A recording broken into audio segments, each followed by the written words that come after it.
she was loved every night. And every night, she was forbidden to know who was loving her. Bedavn. The bed still held his warmth. The light held no proof. The night she finally broke that one rule. She did not stop loving him. She started.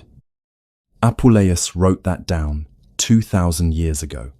We still don't know what to do with it. Greetings, gods. You're in Catheoria now, and this shadow belongs to Psyche.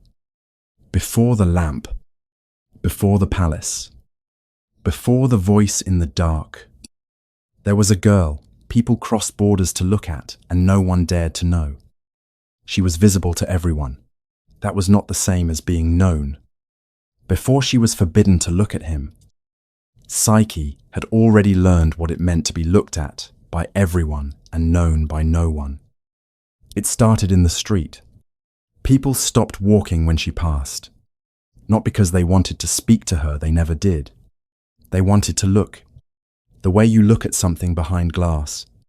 The way you look at a statue carved by a hand too skilled to be human. Apuleius writes that travelers crossed borders just to see her. The way pilgrims travel to a shrine, pressing their hand to their lips, the way they would for a goddess passing a gesture. Venus herself was no longer receiving, because the crowds had found a newer face to kneel to. The story gives Venus every reason to feel the absence before she ever sees Psyche herself. Altars quiet. Incense unburned. Worship drifting toward a mortal face. A statue doesn't have a name that matters. They had seen her. None of them had met her. And the strangest part, the part nobody expected, was that no man asked for her hand. Her two older sisters had already married kings. Psyche, the most admired of them all, sat in her father's house, untouched by any proposal. Men admired her the way they admired temples from a respectful distance, and then went home and married someone they could actually imagine sitting across from at dinner. Perfection turns out to be a kind of distance. People don't fall in love with what they're afraid to touch. They kneel to it instead. Her father went to the oracle of Apollo, the way a man goes when he has run out of ordinary explanations. He asked the only question a father in his position could ask: who will marry my daughter? The answer came back in verse beautiful. Merciless. Do not look for a human son-in-law. Take her to a mountain, to its highest peak, and leave her there. The husband waiting for her is not a man at all, but a fierce, untamable creature, a serpent thing that even the gods on Olympus fear. A blessing would have named a man, a kingdom, a wedding date. This named a creature, a mountain, an absence. It was closer to a sentence than a blessing, and everyone who heard it understood it as one. Her parents delayed for as long as grief allowed them to. But Psyche herself, Apuleius tells us, was the one who finally pushed them toward the mountain. She had watched what happens when a goddess believes her name is being replaced by a mortal face. She asked them to stop weeping and lead her there. The girl everyone had spent years admiring from a careful distance was now asking to be the one who paid for it. What followed looked less like a wedding than a funeral arranged in advance torches that smoked instead of blazing. A flute playing something closer to a dirge. A crowd walking behind her up the mountain, the way mourners walk behind something they cannot save. They left her on the rock, and then they left. If everyone who ever looked at her had truly seen her, would any of them have let this happen?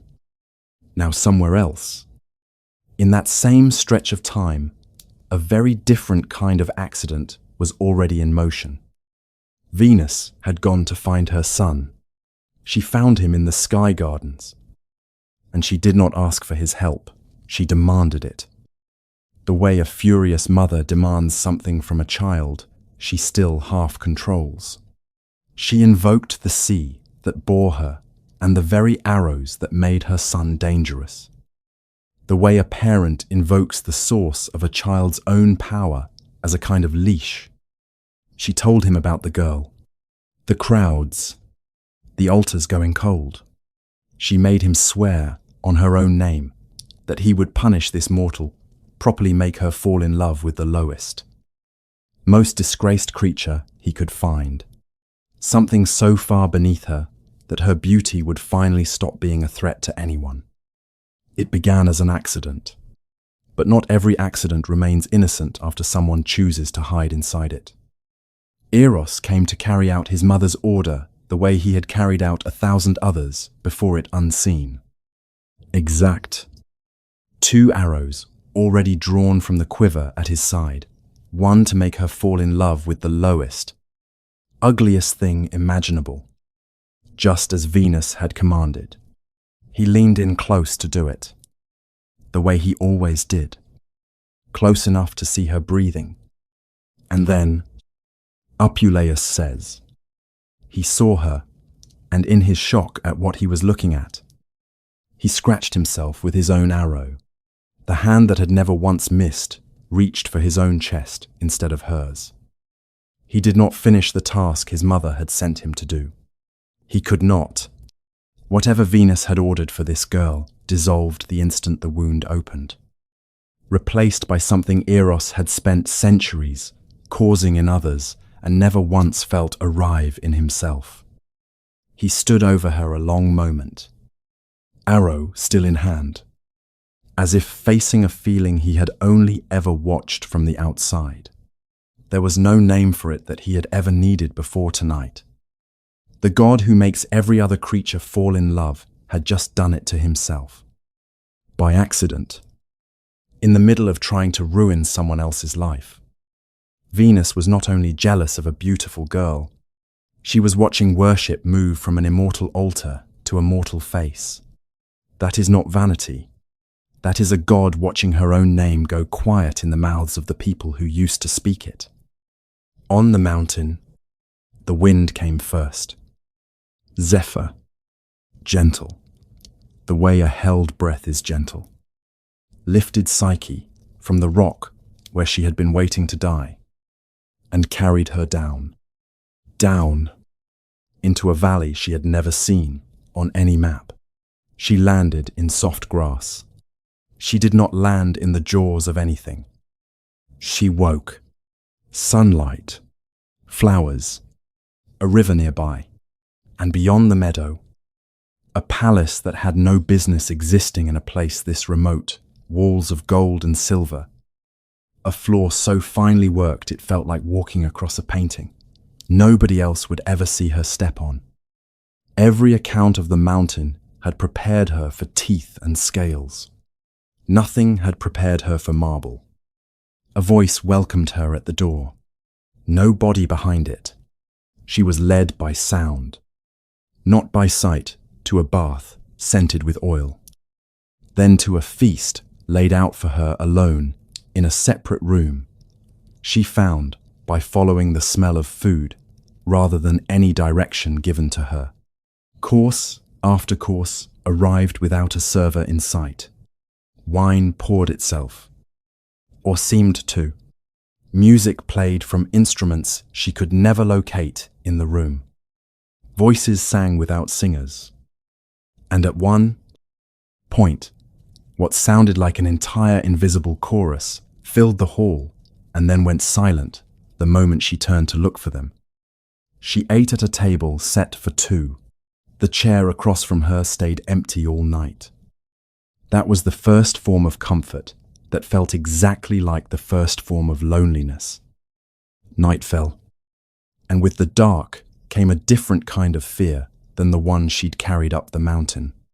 On the rock, she had braced herself for claws, for scales, for the serpent thing the oracle had promised. Here, in a bed softer than anything she'd known, she found herself bracing for something she had no name for, yet not a monster, but its absence, and the silence where it should have been. She heard him before she heard his voice, a weight settling into the bed beside her. Careful, deliberate. The way someone moves when they have done this exact motion many times before and learned exactly how much sound it makes. No wings, no announcement, only presence.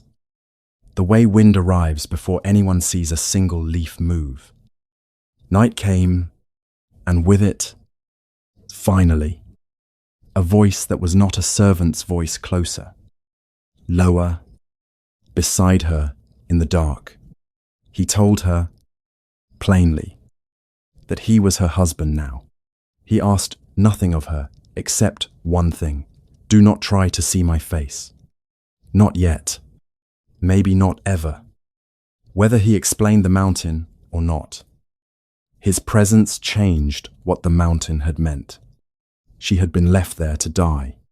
He had made it the threshold of a marriage. She did not see him, but she felt him, the weight of someone lying beside her in a bed built for two. Breath she could track without a shape to follow it. A hand that found hers in the dark without hesitation, as if it already knew exactly where it was going. Years of being looked at by entire cities. And this was the first hand that had ever actually reached for her without asking her face for permission first. People had spent her whole life loving the surface of her, the symmetry of her face, the shape people traveled from other countries to look at. Now, for the first time, someone seemed to want what was underneath the surface and asked, in exchange, that she let him remain a stranger. This became the shape of her nights. One after another, he came after the lamps had been put out. He left before the birds started. In between, there was warmth, and a voice low enough that she had to stay still to hear it, and a kind of attention nobody had ever paid the visible parts of her. He spoke to her with a tenderness no visible admirer had ever offered. By the time the sun came up, none of it could be proven, not to her sisters, had they been there to ask, not even to herself. Fully, lying alone in a bed that still smelled faintly of him and nothing else. She had been a statue everyone admired and no one married. She had been a sacrifice no one mourned long enough to save. And now she was a wife who could be touched every night and could not ask, even once, who was touching her or why.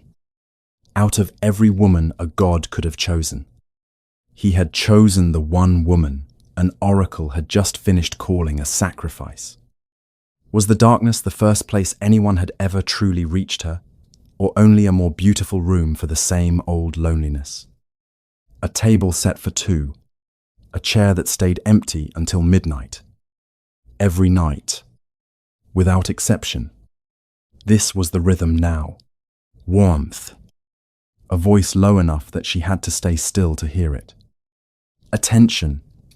Nobody had ever paid the visible parts of her. By morning, none of it could be proven not to her sisters, had they been there to ask. Not even to herself, lying alone in sheets that still felt warmer on one side. She was not unloved. That was the cruelty of it. She was loved in a way that left her completely alone. The days were easier to fill than the nights were to forgive. Invisible hands dressed her by morning and laid out meals in rooms built for crowds that never arrived. She learned the shape of gardens grown for no visitor but her. Fountains running clear with no gardener anyone ever saw. She asked him once, not as an accusation, more like someone testing whether the floor beneath a beautiful room was actually solid. He didn't get angry. He told her, gently, that the moment she saw his face, everything between them would change, and not for the better. Some things, he said, only survive in the dark they were born in.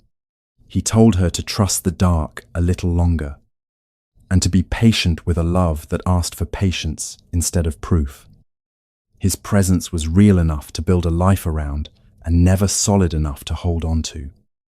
Then her sisters came.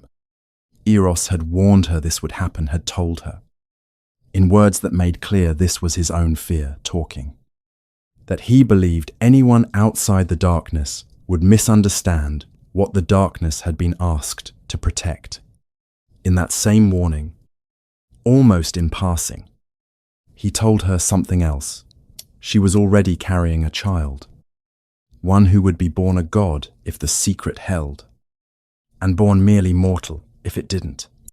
The warning wasn't only about losing him. It was about what the dark might still protect, for both of them. She didn't fully understand any of it until Zephyr lifted her sisters up the same mountain and set them down outside the same palace. And she heard their voices and ran to them anyway, because months of an empty chair across the table had made her hungry for any voice she could actually see attached to a face. They walked through the gold halls. They touched the ivory ceilings. They asked about the invisible servants, the wine that poured itself, the husband nobody could describe. Psyche answered every question proudly. At first, until she noticed her sisters' faces changing as they listened, the wonder draining into something narrower. The story gives their envy enough human bitterness to make it understandable they had not found love in their own royal marriages, and the palace showed them a happiness they had never been given. They lied about what they knew, but they did not lie about the emptiness she had been living with. One of them asked the question very simply, the way you ask something you already suspect the answer to. If your husband loves you, why have you never seen his face? The other added the part that did the real damage. What if the oracle was right? What if you are lying next to the very creature we were warned about? And he keeps you in the dark, for the same reason a man keeps a trap covered. Psyche opened her mouth to answer and found, for the first time since the wedding that had looked like a funeral, that she did not actually have an answer ready. She had a feeling. She had warmth and a voice and a hand in the dark. She did not have a single fact she could hand to her sisters and say, here, this is what I know. Psyche told them they were wrong. She told herself the same thing, slightly less convincingly, for 3 more nights. When Zephyr carried her sisters back down the mountain, the palace felt different than it had before they arrived, not because anything in it had changed, but because she had spent an entire afternoon being someone with company. And the silence that followed reminded her exactly how long it had been since she'd had any. Apuleius has them return a second time, not long after, with their strategy sharpened. Having failed to plant fear of a monster, they tried a different angle, entirely admiration. They told her how lucky she was, how her husband must be a young god himself, given how he was described. And then, almost gently, asked whether she had considered that a man this beautiful might not stay faithful to a wife who couldn't even recognize his face in a crowd, if she loved him. They said, surely she owed it to herself to know exactly who she was fighting to keep. What made their words dangerous was not that they were true. It was that they gave a shape and a voice to a fear Psyche had already been carrying alone in the dark for weeks. Ever since the first night, she'd asked him to show his face and watched him refuse. That night, he came to her as always, and he must have felt something different in the way she held herself, because he asked her directly whether she had let her sister's words in. She lied, the way people lie when they are not yet ready to admit a decision they have already made. It was the first lie she had ever told him, and she felt it land strangely in her own chest. Not guilt exactly, But the sensation of a door closing somewhere she hadn't known was still open. He didn't push. He only repeated, more seriously than before, that whatever came next, she should not try to learn his shape, that some kinds of knowing cannot be taken back once they happen. The way a wound cannot be made into an unwound thing simply by deciding to forget how it was made. She promised him she wouldn't look. That night, lying beside the warmth and the breathing and the hand that always found hers in the dark, she understood that trusting blindly and loving blindly had quietly become the same exhausting act, performed every night, with no end date attached to it. There was something else underneath the fear of the serpent, something she hadn't said out loud to her sisters or even fully to herself. It wasn't only that she might be married to a monster, it was that she might be married to something so far above her, a god, not a husband. Something that had simply chosen her, the way people choose a favorite object, that the marriage itself was a kind of favor she had done nothing to earn, and could lose the moment he tired of giving it. To Psyche, the difference became unbearable. A wife should have a face to remember. A favored object is owed nothing at all. She lay awake long after his breathing had settled, listening to the particular silence of a room built for two people where only one of them could be fully accounted for. The child inside her had no face yet either. She realized, and somehow that absence felt entirely different from his. One was a promise. The other had started to feel like a wall. The lamp was already in the room. It always had been. She had simply never let herself look at it as anything other than furniture. The night seemed to stretch around her, the way time stretches for anyone rehearsing a decision they haven't fully made.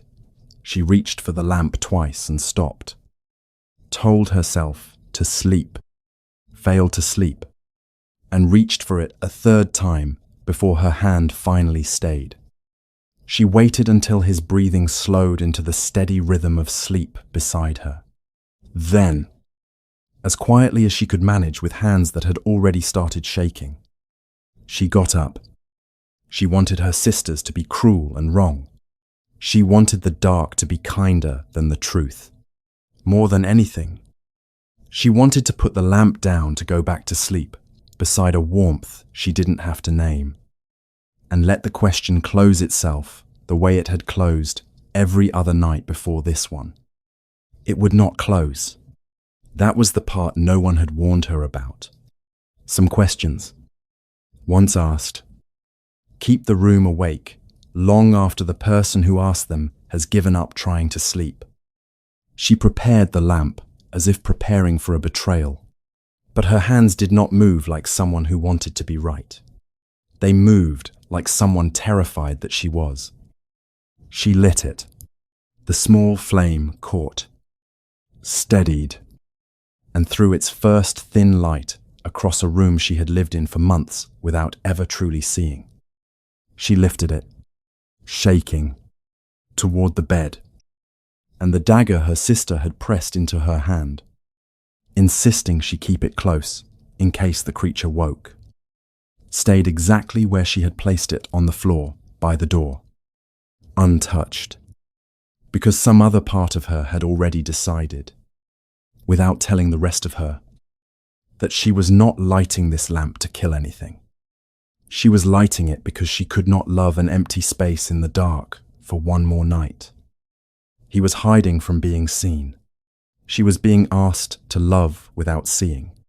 And no marriage can stay balanced forever on a rule only one person is allowed to understand. She did not light the lamp because she had stopped loving him. She lit it because she could no longer keep loving a silence and silence.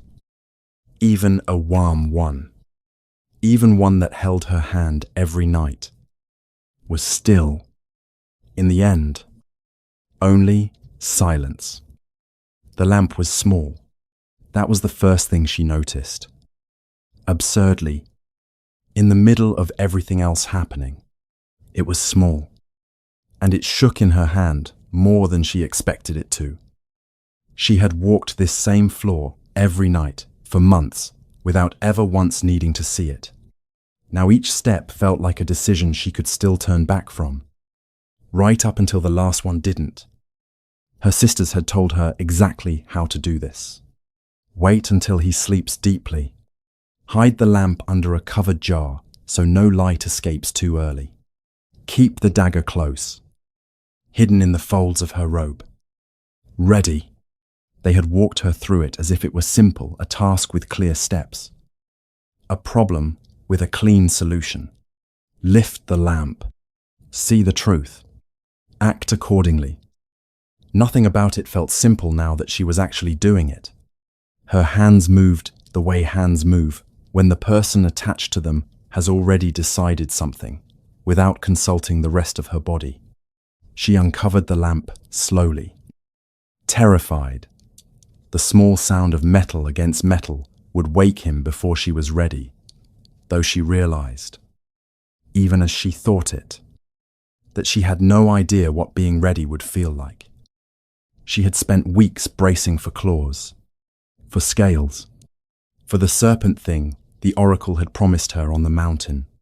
Her whole body had rehearsed this moment as an act of survival to lift the lamp. See the monster. End it before it ends her, the way her sister had told her to. The light spilled across the bed, and there was no monster. Even the lamp seems to react. The flame leapt up brighter at the sight, almost gladly, as if it had been waiting the whole time to show her this. The knife in her other hand seemed to lose its appetite for the job it had been brought there to do.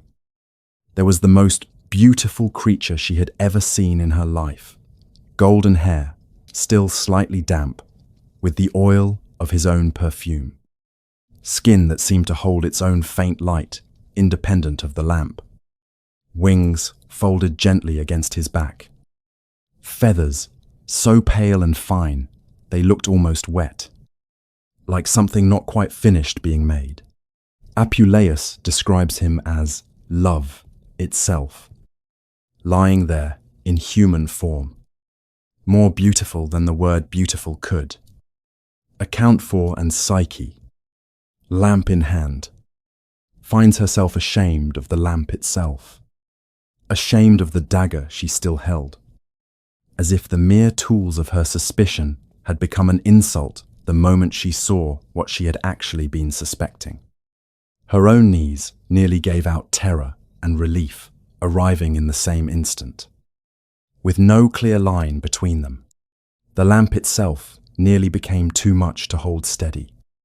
The god of love, asleep, in her bed, having loved her in the dark every night for months without once breaking the rule he'd set for himself. She stood there, lamp shaking, dagger forgotten, staring at the answer to a question she had been too afraid to let herself ask, not what is he, but why would something like this ever choose me? She was not relieved. Not at first. Relief would have been too simple. What she felt was worse. The answer was beautiful enough to make the question more frightening. She let the lamp linger longer than was safe, the wings especially. Soft, trembling slightly even in sleep, dew white at the edges. The kind of detail only someone standing very close, for a very long time, would ever notice. She traced the light slowly down from his hair to his shoulders, to the bow resting beside him. The way someone studies a painting they suspect they will never be allowed to see again. It is as if fear itself lost, for a moment, to something closer to hunger, the lamp leaning closer rather than further away. Before this moment, she had loved the warmth, the voice, the hand that found hers without fail, the promise underneath all of it that someone had chosen her on purpose. What she had loved in fragments suddenly gathered into a face, and the face was the most overwhelming thing she had ever looked at. Impossible now to unknow. Near the bed lay his weapons. Set down the way. A man sets down tools he trusts completely in his own home. The quiver leaning against the wall. The bow beside it. Divine workmanship. Too perfect to belong to any mortal armory.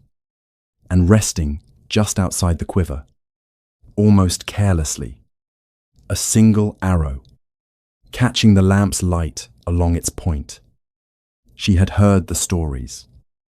Of course, the way everyone had.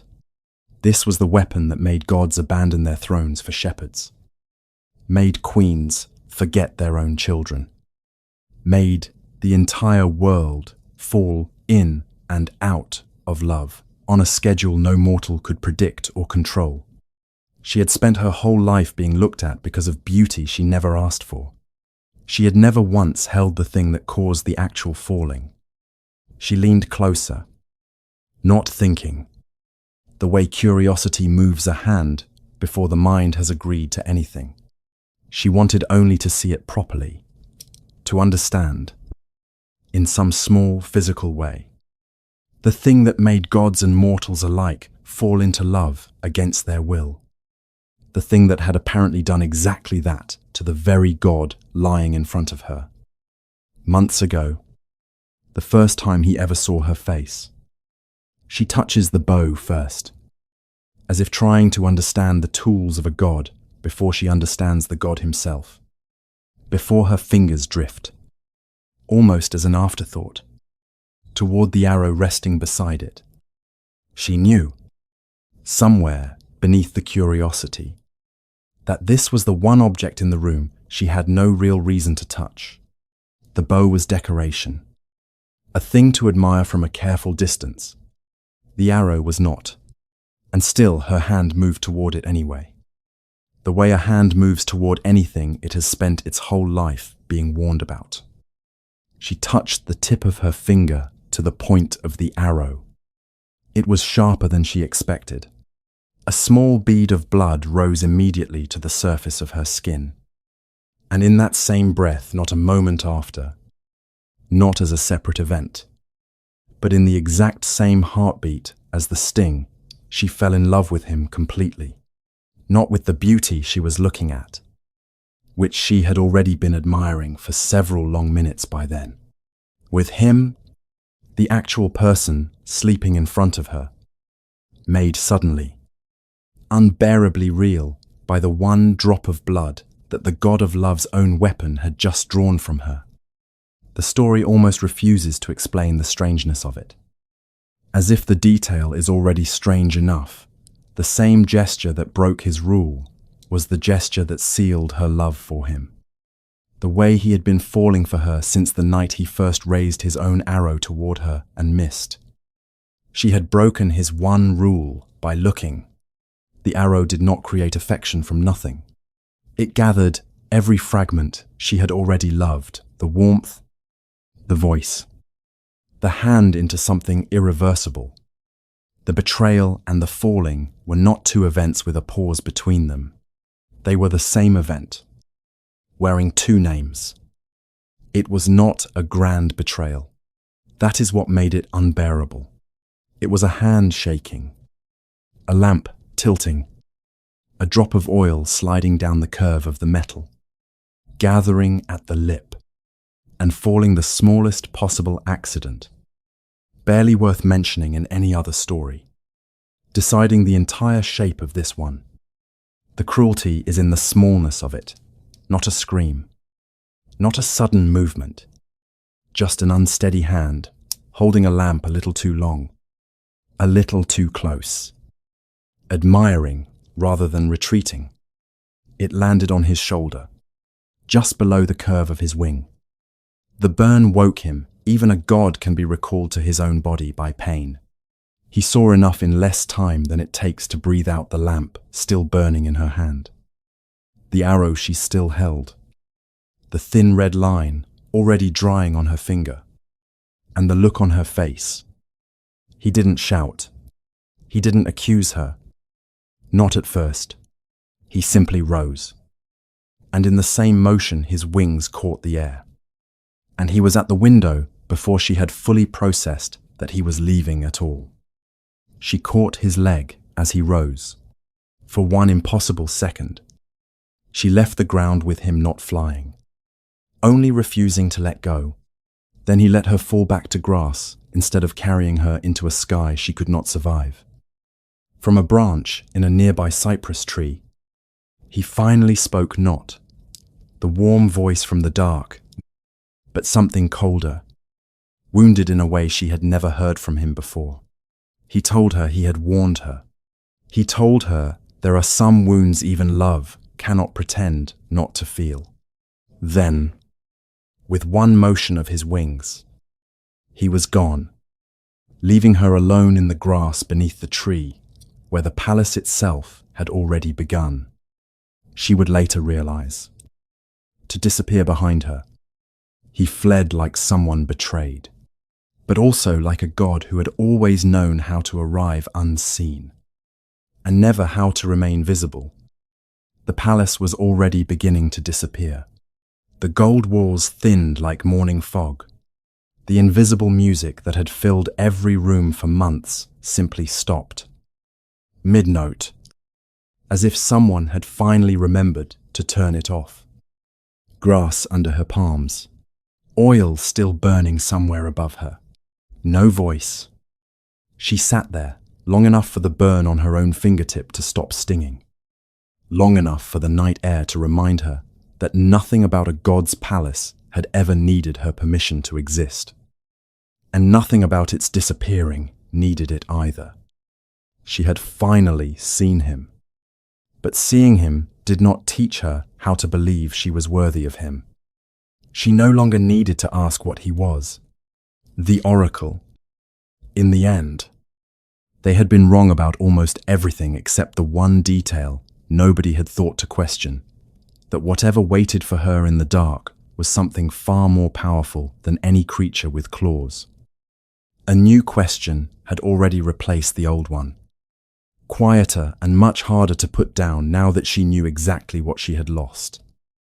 Was there any way to become someone worth losing everything to find again? She did not want to be saved. She wanted to be enough. That distinction would define everything she did next. She reached a river first. Even the water seemed to refuse her ending. She wandered for what felt like a long time before she let herself approach a single altar. When she finally did, she went to one after another, in order, the way someone exhausts every gentler option before accepting the hardest one. She went to one altar. No. Another. No. A third silence. Ceres heard her. Juno heard her. Both pitied her. Neither would cross Venus. So Psyche stopped asking for protection and walked to the one goddess who wanted her broken. Venus received her, not as a rival now, but as something that had finally crawled back into reach. Venus gives her one of the cruelest lines in the story. Almost in passing, she calls Psyche a poor excuse for a daughter-in-law, and asks, with real contempt, whether tears and beauty are the only dowry she knows how to bring. The punishment Venus designed from that moment on was built from humiliation, not violence. Venus did not need to destroy her body to make the message clear. She only had to give her a task no mortal should be able to finish. She led Psyche to a storeroom where a mountain of every kind of seed and grain rose nearly to the ceiling. All of it dumped together in a single impossible pile, and told her, almost pleasantly, that a girl who wanted a place among gods should begin by sorting what no mortal hand could sort. She left Psyche standing in front of it, alone, in the fading light, looking at a problem with no visible solution. Psyche sat in front of the impossible pile, struck silent by despair and an army of ants, moved by something the story doesn't try to explain, appeared and sorted the entire mountain, seed by seed, into perfect, separate heaps before Venus returned. She had not solved the impossible. The impossible had briefly taken pity on her. Venus, finding the task complete, was not impressed. She was suspicious. No mortal hands had done this, which meant, to her, only one thing: someone was still helping this girl, still loving her, still working against the punishment Venus had designed specifically to prove Psyche unworthy. The next task came faster, colder. Bring me wool from the golden sheep grazing across the river, sheep so aggressive that the reeds along the riverbank were rumored to warn travelers away from them. She stood at the water's edge, watching the flock butt and charge each other under a sun that made the wool itself look like fire, her arms still aching from a day spent sorting grain by hand. A voice rose from those reeds, telling her to wait for the sheep to tire in the heat, then gather what wool had caught on the brambles at the field's edge. She waited. That was the whole victory. The third task pulled her toward the edge of the world, itself a vessel to be filled from the river Styx, bursting from an unscalable cliff, guarded by serpents that never slept, the rock face slick with spray, and no visible foothold anywhere. One of Zeus's own eagles helped her, not moved by her suffering, but repaying an old debt to Eros, who had once carried the god's own cupbearer up into the sky. It took the vessel from her shaking hands and filled it where no human climber ever could have reached. Venus had one task left, and this one she delivered herself, with no pretense of testing competence. Go to the underworld. Ask Persephone for a portion of her own beauty, sealed inside this box. Bring it back to me untouched. This was not a test of strength or patience. This was a woman being sent, quite literally, into death itself, and asked to return, holding the one thing she had spent her entire life being praised and punished for: beauty itself. Boxed, sealed, not to be opened. She climbed a tower, convinced that death was the only road left open to the underworld. The tower itself spoke to stop her, giving her a map made almost entirely of refusals: pay Charon, feed Cerberus, ignore the hands that reach for help along the way, refuse Persephone's soft chair, refuse her rich meal, eat nothing but plain bread, take the box, and leave, because anyone who tasted the comforts of the underworld risked never being allowed out of it again. She followed every instruction, not because she was calm, but because panic had left her no room to improvise. Persephone, for reasons the story leaves unexplained, simply gave her what she'd come for and sent her back toward the world of the living. The small, sealed box held carefully in both hands. No riddle, no further test, after everything the road down had demanded of her. The Queen of the Dead handed it over, almost casually, the way you might return something a neighbor had only briefly borrowed, and that ease unsettled Psyche more than any obstacle had. This was the entire journey distilled into its truest shape, not 4 separate trials, but one long road, narrowing with every step, toward a single small box, she was told, very clearly, never to open. She had survived the underworld. She had done everything asked of her, perfectly, exactly, down to the last coin and the last cake, and she carried, through every one of these tasks, something Venus's punishments never seemed to account for a child already growing inside her, conceived in the dark before the lamp had ever been lit, present through the grain and the sheep and the river and the descent into death itself, never once slowing her down, never once treated by the story as anything other than another fact.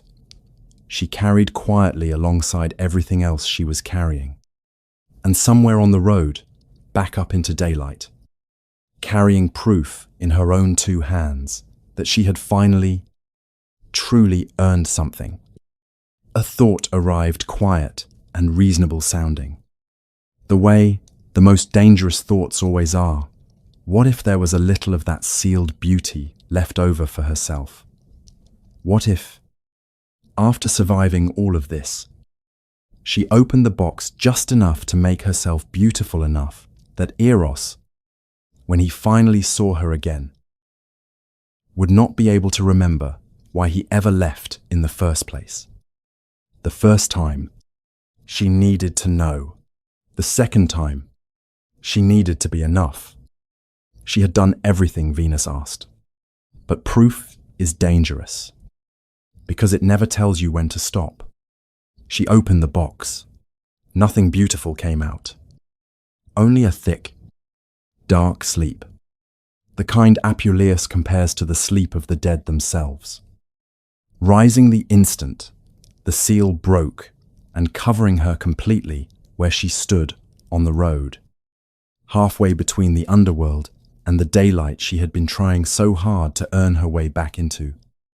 She fell, not dramatically, simply, the way a person falls when something heavier than exhaustion finally catches up to them, when a body that has crossed an underworld and outwitted a three-headed dog and bargained with the dead themselves finally runs out of road, before it runs out of the need to prove something. For a long time, nothing in the story moves at all. The road stays empty in both directions. The stillness has no need for dialogue. Then, somewhere far above, in a room he had locked himself inside since the night the oil burned his shoulder, Eros finally healed enough to fly again. He flew out through the same window he once fled through. The rest is interpretation. But it is hard not to notice. Healing came once love stopped punishing itself from a distance. He did not save her by being stronger than the task in front of her. He saved what was left of them by doing the one single thing he had avoided since the very beginning of this story. He let himself be seen. In daylight. By his own mother. By the order of Olympus itself. By anyone who happened to be watching. He found her on the road, exactly where she had fallen, the sealed box still gripped in her hand, even in sleep, and used the very same kind of arrow that had once made her fall in love with him, to gently wake her from the sleep that had nearly kept her permanently still. He could wake her body, but he arrived too late to spare her the road, only in time to stop hiding from what the road had made visible. He could have simply taken the box back to Venus himself and ended the punishment quietly, the way he had ended so many other things in this story invisibly, from a distance, without anyone needing to see him do it.